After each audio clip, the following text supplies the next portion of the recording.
booties for black girl nerds.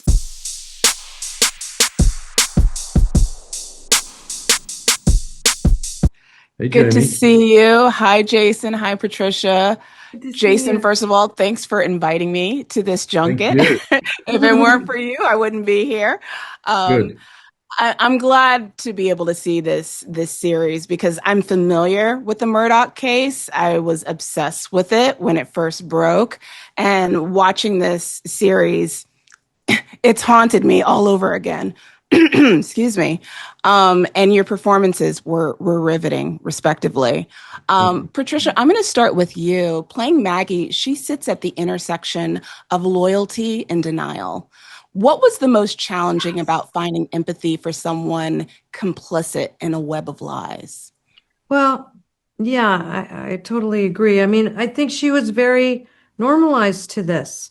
First of all, she was Mm-hmm. raised in a way like, yeah, Southern men, well, they're a little wild, but they're good. And yeah, once in a while, your husband might cheat on you, but you get through the pain and you fight through and you're gonna have your kids, and that's what's important, being a good wife and a good mom and all that. Um, And I think when all of these things start happening with Paul, she's so terrified that she is willing to use whatever privilege he has, whatever juice he has to try to get her son, to a better situation. And then as she starts realizing these little lies about him and this manipulation and deception and infidelity and this next thing, and she starts waking up little by little to, you know, maybe being with somebody with a serious personality disorder. Yeah, yeah, that's so true. And it's very much on point. And Jason, for you, what research or preparation did you find the most valuable to capture Alex's psychology without resorting to an imitation? I had the trial, a lot of the trial, a lot of him taking the stand. And Yeah. I made a choice to just listen to that for like weeks before I watched it. Just to go over and over again his rhythms, his cadence, his lies. But you could feel his nervousness. You could feel like when he wasn't getting across, you could feel his pain. There were just so many things I heard or I thought I heard, and it just seemed to then sit inside me.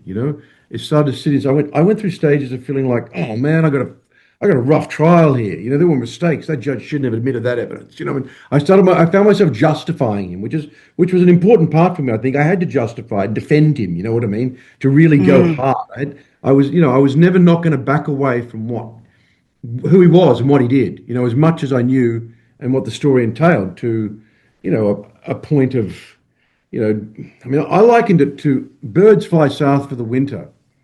It's a very rare bird that comes all out of this and then does what he did.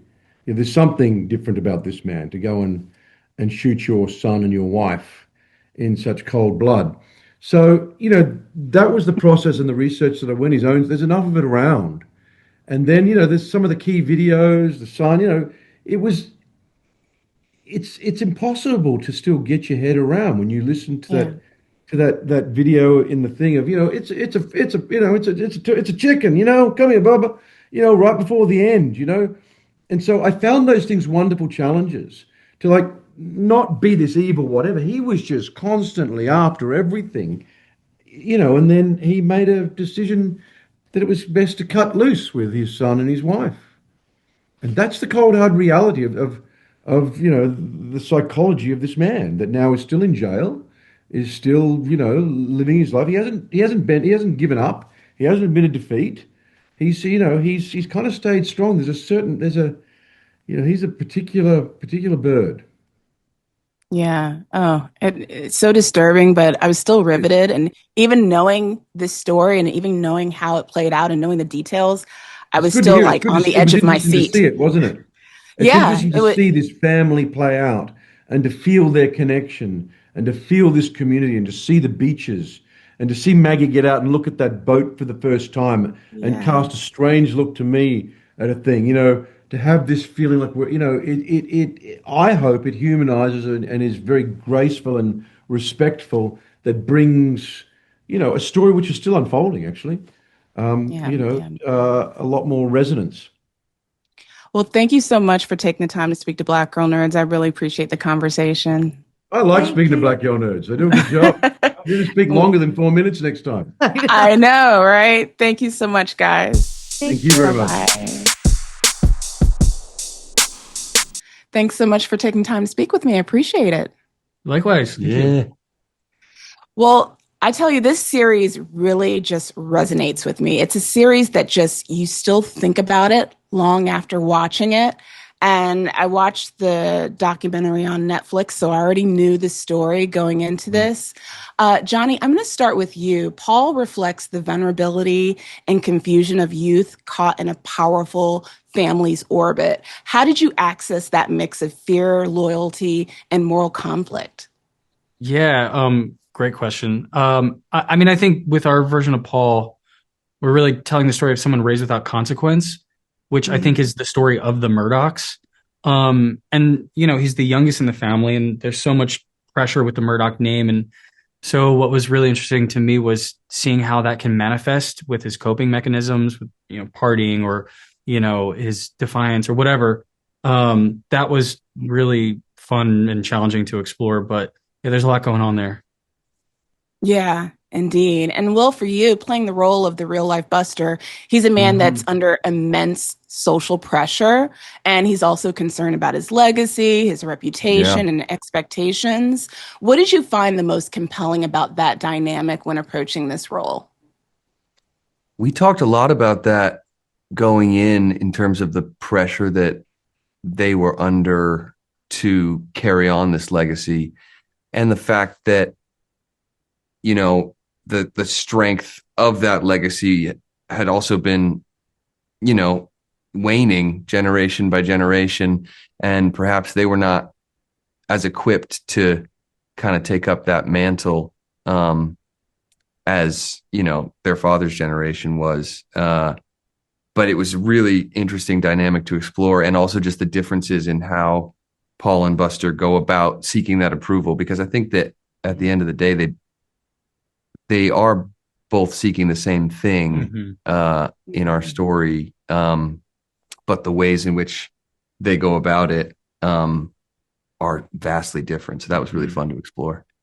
Yeah, indeed. Yeah. And Johnny, back to you. The Murdaugh story, it became a public obsession. I mean, I certainly became obsessed with it myself when I first heard about it. Did that level of real world exposure affect how you approach the role, especially knowing how audiences already formed their own opinions about this story? Well, absolutely. I mean, I also was familiar with the case too, and I think it's, we consume these stories and you draw your opinions, and they do have really strong opinions about these people. I think for me, it was about blocking all of that out, because, when you try to get in the head of a character you're playing, they don't know the knowledge that other people know. They don't know the end of the story or so it was sort of about ingesting as much research as I could and then sort of letting that go and not trying to put anyone's opinions or my own opinions into the performance, really. Yeah, that's definitely the way you have to approach the material. And Will, what did you learn about the darker side of privilege while working on this project? And did it shift your own perspective of on justice or even the family?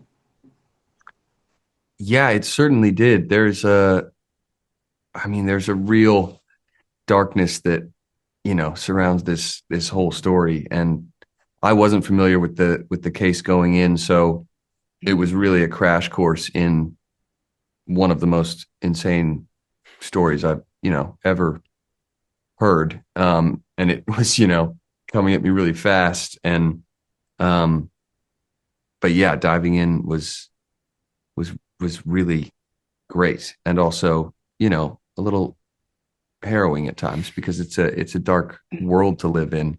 But I think that the show does a really amazing job of kind of just painting the humanity that also was happening as all of this darkness was going down, and hopefully lends some understanding and sheds a little light on that side of it as well. Yeah, I hear that there's a podcast that's going to be coming out after this series, so we'll get a little bit more insight into this family. It's pretty harrowing stuff. I mean, you just Yeah.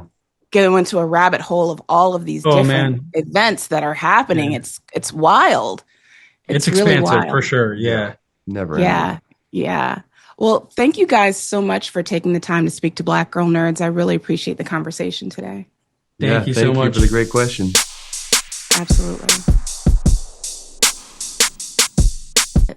Thank you. Thank Nice you. to meet you. Likewise.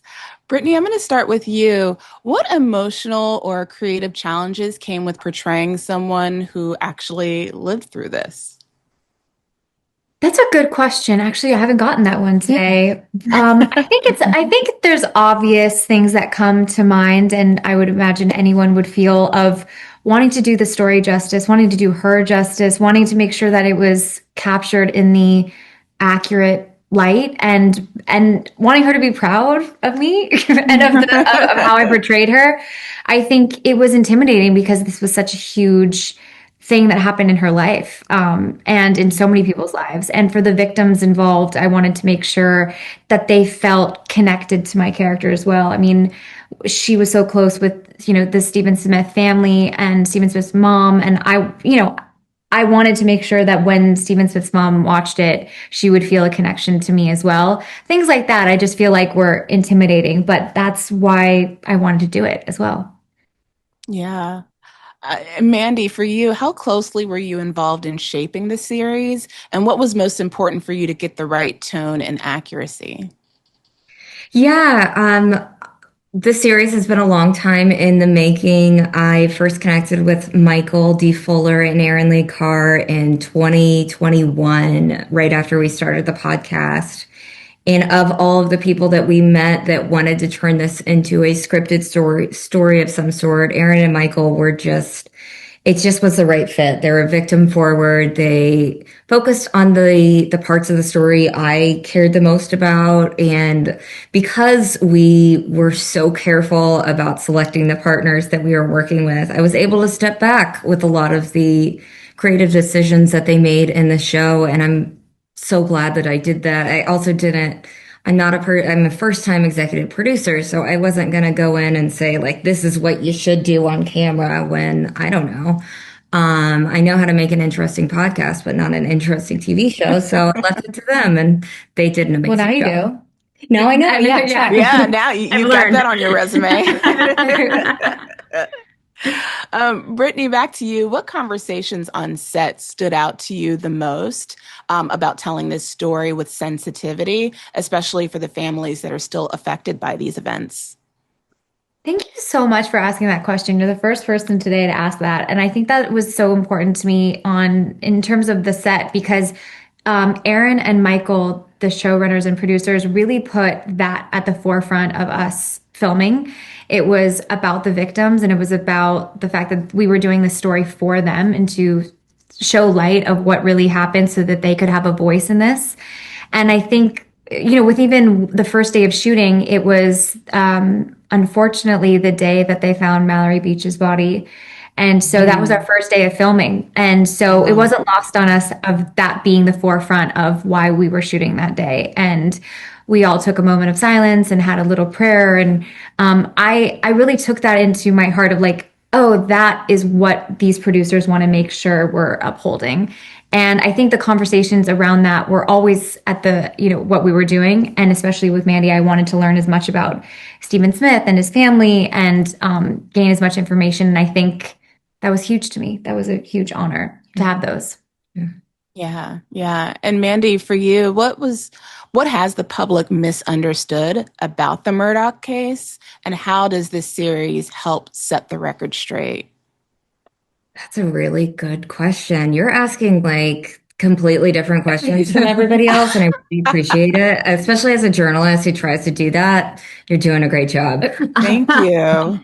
I'm so sorry. Explain the question one more time. I was just Oh, complimenting what you. has the public Okay. misunderstood about the Murdaugh case, and what does this Public series help us misunderstanding. get? Probably the Yeah. amount of corruption involved and just the amount of power that Alex had. And still to this day, it has improved somewhat, but not entirely and not too much. I call it the good old boy system of South Carolina, which is a bunch of dudes like Alex running things and looking the other way. And I like that the series really displays the power that Alex had, whether that was he worked part-time at the solicitor's office, so he had a badge and lights to flash around when he wasn't a solicitor at all. Things like that were just insane. And I'm really glad that the series explores that and shows that to people. Yeah, this series, it really resonates with you. Like, I'm still even haunted by like this case and like what happened. And I actually knew about it going in watching this series, and it just really sticks with you. So great job on this. Thank you so much for taking the time to speak to Black Girl Nerds. I really appreciate the conversation. Thank you. And great Too. questions again. Oh, thank you Not so just much. saying that. Take care. Appreciate it. Bye-bye. Bye. Jamie Broadnax, Black Girl Nerds. Thanks so much for taking the time to speak with me. I appreciate it. Yeah, thank you for taking the time to talk to us. Absolutely. I was obsessed with this true crime story when it first broke. I watched the Netflix documentary. I heard the podcast. So you guys did a really great job of capturing this story from beginning to end. Michael, I'm going to start with you. Murdaugh, Death in the Family, it dives deep into power, corruption, and legacy. What was your guiding principle in bringing such a real and recent tragedy to the screen responsibly? You know, the guiding principle for us was just approach everything with an abundance of sensitivity. That knowing that this, as you said, very recent in the not too distant past, that so many of the people involved are still, it's very fresh, and it's the some of the worst events, if not the worst events, that they've survived, and some didn't survive. So knowing that what we're doing in dramatizing this and doing our version of it is, there's someone on the other side of that, and so just always trying to remember that and keep that in mind, I think was the most important thing. And I think that's where, you mentioned the podcast, Mandy, Matney, and her podcast has always been so victim forward before we even linked up with her, and always trying to advocate for and speak for victims when they could not. And I think that just really kind of became our guiding principle as well. Absolutely. And Erin, for you, what role did Mandy's reporting and firsthand experience play in informing the narrative tone and factual foundation for the series? I think that's such a good question. And also, so like key to your site and to what we do is like, if you feel like you are one person and you can't make that much of a difference, you're wrong. Mandy is a version of somebody that worked for a state newspaper, was told to sort of quiet down, don't worry about it, long form reporting isn't for her. And for her to then, I swear to you, break the whole thing open as this girl from Kansas is insane. And I remember there was this point in which Dick Harpootlian was sort of like joking around, like, where's that blonde, saying something about how like annoying she was. And she was right there and she was recording everything. And she knew that Alec was involved in somehow in the death. But she'd been working on it for so long. And it felt at the time when she was doing the podcast that he was never even going to get charged or indicted. So for us, it's like the brave little toaster, the engine that could. And for for Hulu audiences, it's like, you can be the brave little toaster too. It truly is David and Goliath, although brave little toasters, just that makes my heart melt to think of it that way. Yeah. But especially because I showed my girls that movie for the first time recently. But it's David and Goliath. I mean, she was, and you talked about the power of everything. Like, I'm still in awe of, and will always be in awe of Mandy's courage and bravery, and the other reporters she was working with, at the time. But really just, it's, but as she said, when I brought that up to her, she says, well, what was I going to do? Not report on it? What was I going to do? Not cover it? I mean, it was scary. Like she was Yeah. in a very vulnerable position, her and Liz Farrell, who worked on it. Like these were people that meant business. And so, I don't know exactly, like, was there ever a physical threat? I don't think so. But, when you mess with the powers that be, sometimes things don't go your way. I mean, I love that moment that we see with Brittany Snow in this series where she actually explains as Mandy why she's doing this. And that's good that we get a little bit of, some motive there with her backstory. Michael, back to you. What did you learn about the line between storytelling and exploitation? And how did you navigate that as a showrunner in true crime? That's a terrific question, and I think that's the balancing act, or having to thread those needles is and it should be the challenge of if you're dramatizing something where it is real events and real people who are impacted by it, and I think it's just trying to really examine every choice you're making as, okay, is this get to an emotional truth? Does this get to a story truth if we are changing something? And then what we are depicting, like what's the, like making sure that there's always an abundance of sensitivity to the fact that, family members of the victims or people who still survived are going to be potentially exposed to this. And, also just trying to, again, as Mandy has done throughout hers, which again was our guiding light and principle, is just, like, let's make sure that we're always keeping in mind the humanity of everyone whose story we're dramatizing. I think that was the touchstone. And I think it should be, because if you are adapting and dramatizing a real story, then, that's a responsibility, and power in and of itself, and you got to take it seriously. And it really helped that we were with UCP and Hulu that have done the they've done the groundbreaking shows that have set the mold in terms of exploring humanity while exposing the underside of human psychology and depravity. Yeah. And so, we get to sit here and say, yep, but it was such a village moment for people to get Michael's vision and to execute on it.